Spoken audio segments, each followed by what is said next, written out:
जय श्री कृष्ण। राजा जनक में बोध था, विद्वान थे, समझ थी। अतः अष्टावक्र ने उन्हें कोई विधियां नहीं बताई, न यम नियम साधने को कहा, न आसन, मुद्रा, प्राणायाम बताए, न जप तप के लिए कहा, न गायत्री पुरुष चरण करवाया, न पूजा पाठ की शिक्षा दी। सीधे बोध को छुआ, वह जनक जाग उठे। यह जनक का कौशल्य था कि जिससे सुनते सुनते ही आत्मज्ञान हो गया और कुछ करना ही नहीं पड़ा। गुरु ने भी उपयुक्त पात्र देखकर अपनी पूरी शक्ति का प्रयोग किया होगा, तभी यह संभव हुआ।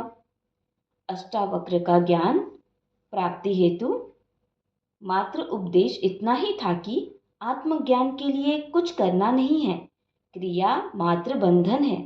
क्रिया के साथ फल की आकांक्षा सदा लगी रहती है, इनके साथ अपेक्षाएं जुड़ी रहती हैं। हर क्रिया की प्रतिक्रिया होती है, वह उसका निश्चित फल अवश्य मिलता है। यही मुक्ति में बाधा बन जाती है। अष्टावक्र ने समाधि का अनुष्ठान भी बाधक बताया है।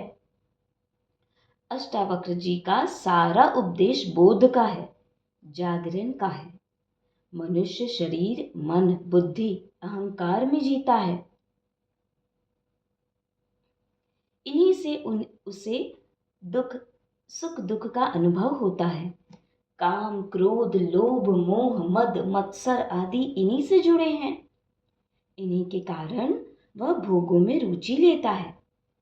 जीवन समस्या नहीं है, किंतु मनुष्य के गलत दृष्टिकोण ने ही उसे समस्या बना दिया है। जैसे मकड़ी स्वयं ही जाला बुनती है, वह स्वयं उसमें फंस जाती है, कोई दूसरा उसका कारण नहीं है।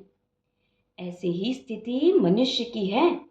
ये कभी बंधन उसने स्वयं ने ही निर्मित किए हैं, वह स्वयं ही उसमें उलझ कर रह गया है। किंतु मनुष्य ने न शरीर है, न मन, न बुद्धि, न अहंकार। वह शुद्ध चैतन्य मात्र है। शरीर सत, यह चैतन्य ही आत्मा है। वह विश्व की समस्त आत्माओं का एकत्व भाव ही ब्रह्मा है। दोनों अभिन्न है। यह चैतन्य ना करता है, ना भोगता, ना इसका बंध है, ना मोक्ष। यह सबका साक्षी, निर्विकार, निरंजन, क्रिया रहित एवं स्वयं प्रकाश है।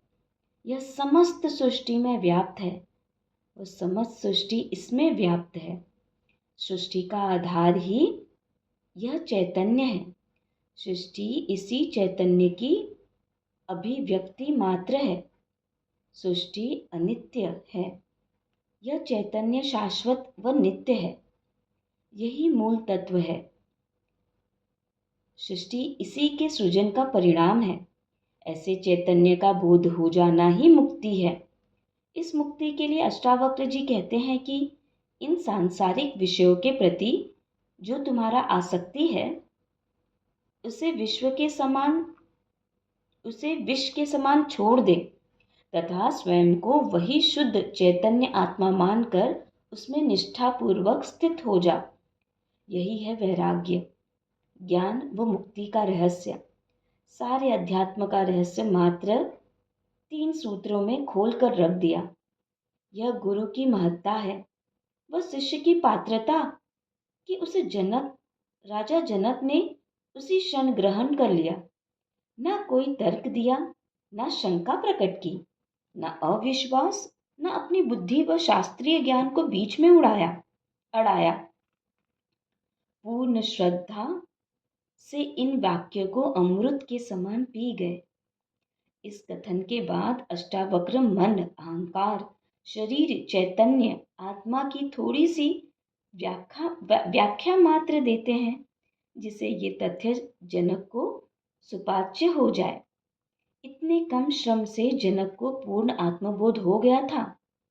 हो गया तथा वे उसकी अभिव्यक्ति देने लगे। अष्टावक्र जी को विश्वास हो गया कि इसे आत्मबोध तो हो चुका है, किंतु उसे और दृढ़तर बनाने के लिए जनक की परीक्षा हेतु अनेक प्रश्न करते हैं। जनक इस संपूर्ण परीक्षा में 100% अंकों से उत्तीर्ण होते हैं। राजा जनक इस संपूर्ण परीक्षा में 100% अंकों से उत्तीर्ण होते हैं। कितना अद्भुत व्यक्ति रहा होगा राजा जनक जी।